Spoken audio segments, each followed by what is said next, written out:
A propósito del Día Internacional de la Democracia, el Procurador General Fernando Carrillo expresó su preocupación por lo que denominó una recentralización del poder en el Ejecutivo, así como por el inexistente control por parte de las ramas legislativa y judicial en tiempos de pandemia. Uno dice, bueno, ¿y cuál es la oferta institucional desde el punto de vista político? La oferta es una acumulación absurda del poder en el poder ejecutivo, en la rama ejecutiva de gobierno, con unos decretos de emergencia cuando las democracias, por supuesto, no están preparadas para la emergencia y cuando la emergencia se convierte en una situación permanente, como sucedió con el estado de sitio en el marco de la Constitución del 86, pues hay una anormalidad gravísima.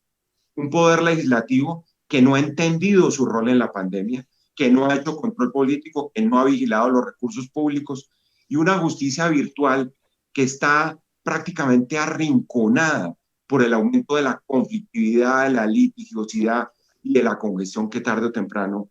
va a explotar.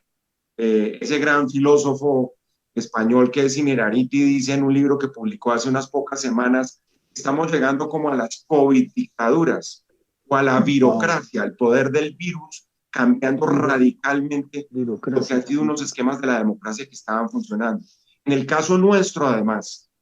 la recentralización, que eso es dramático, es el poder ejecutivo desde Bogotá controlando todos los factores de poder. Miren ustedes lo que pasó con el fondo ese de emergencia que se creó, que terminó financiando pues una compañía aérea prácticamente sin voz ni voto de los mandatarios regionales cuyos fondos de pensiones estaban en ese fondo de mitigación de emergencias. Entonces me parece, y con esto hago una primera reflexión, querida Alejandra, que hay que tratar de proteger mucho la democracia y hay que protegerla con diálogo social, con deliberación democrática, que es el gran déficit, con pluralismo. El pluralismo está escaso prácticamente en todos nuestros sistemas políticos y lo que aumenta es la polarización. Y la polarización es el gran pretexto precisamente para que no haya pluralismo. Todo eso además en el marco de un descontento social que se vio manifiesto la semana pasada en el marco de la brutalidad policial y que llevó pues a los desmanes que todos conocemos y que lamentablemente nos tienen en este gran interrogante de qué vamos a hacer de aquí para adelante. Sin respeto además de los recursos públicos porque no se han controlado y con una cultura ciudadana que apenas como está comenzando a echar raíces bajo esa gran mampara de una pandemia que no puede ser un pretexto para postergar la garantía de los derechos fundamentales. El funcionario cuestionó la zona de confort en la que se encuentra el Congreso con la virtualidad y criticó la falta de deliberación del Parlamento en la elección de las cabezas de los organismos de control, como el Defensor del Pueblo y su sucesora en la Procuraduría General de la Nación. La democracia es un sistema político, digamos que para la normalidad, no para la anormalidad ni para la excepcionalidad, al punto que los documentos constitucionales traen esos estados de excepción, precisamente como su nombre lo indica, para que estén limitados en el tiempo y para que no se conviertan en la regla general o en un nuevo arreglo institucional, que es lo que está pasando en muchos países del mundo, en esas oidocracias o birocracias que mencionábamos anteriormente, casos de Israel, el caso de Hungría, el caso de tantos países que han no solo vulnerado el principio de separación de poderes, sino que creen que se quedaron con eso. Y detrás de eso hay también, y lo digo para el caso colombiano, la zona de confort para muchos, y el caso particular del legislativo colombiano, que se quiere quedar trabajando en Zoom y quiere hacer control político desde el Zoom y no hace control de recursos públicos y procede a elegir mandatarios, a ejercitar sus funciones electorales sin deliberación de ninguna naturaleza, que fue lamentablemente lo que pasó en el caso de la Defensoría, en el caso de la Procuraduría y en el caso de la Corte Constitucional. Solo hubo un debate. Yo les hago la comparación porque pues es dramático con lo que sucedía anteriormente. Cuando yo me postulé a la Procuraduría hace 4 años, yo tuve la oportunidad de intervenir en más de 25 foros con los otros candidatos, en radio, en televisión, en los medios. La gente sabía más o menos lo que uno pensaba. Aquí prácticamente no hubo debate de ninguna naturaleza. Y eso le da un sentido muy autoritario al ejercicio de la función ejecutiva porque le conviene, por supuesto, que no tenga inconvenientes de ninguna naturaleza ni tiene críticos. Pero acuérdense de esa frase tan bella que decía que la democracia le debe mucho más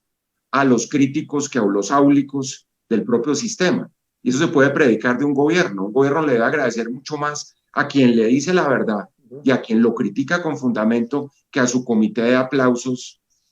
temporal en el ejercicio de las funciones gubernamentales. Y para eso son los frenos y contrapesos, como estaba diciendo Alejandra en este momento. Yo creo que la gravedad consiste en convertir la excepcionalidad en la normalidad,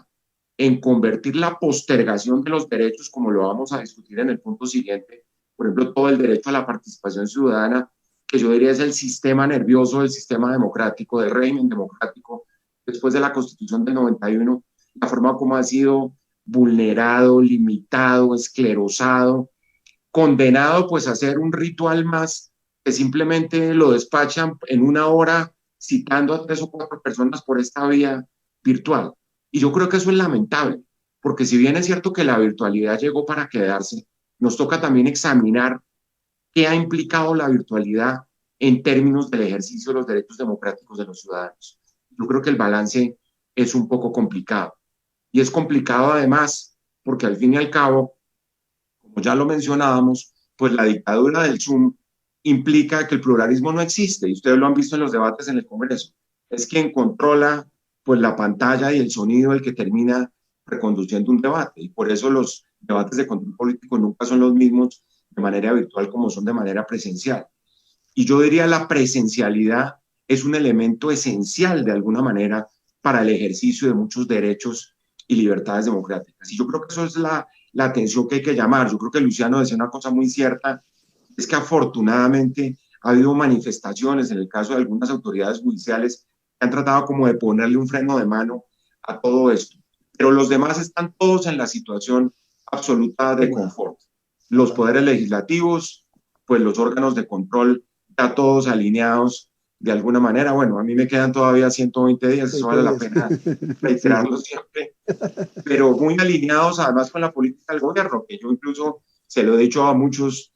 amigos del gobierno, repitiendo la frase que ya mencioné, a ustedes les conviene mucho más un órgano de control que funcione que un órgano de control arrodillado, porque para eso es la democracia. Entonces yo creo que hay un elemento que es fundamental y que supone, como lo decía Marcela, un factor que es esencial, y es cómo vamos a construir colectivamente las soluciones frente a esta andanada en términos sociales de lo que va a reclamar la gente en la calle. Porque esto de aquí fue un abrebocas, esto fue la cota inicial de lo que viene. Y vienen pues personas con hambre, desempleados, son 8 nuevos millones de pobres, como también ha dicho la universidad y varios economistas. Entonces la gran pregunta es cómo vamos a crear un escenario de diálogo social, de diálogo democrático, pluralista, para tener soluciones a toda esta problemática.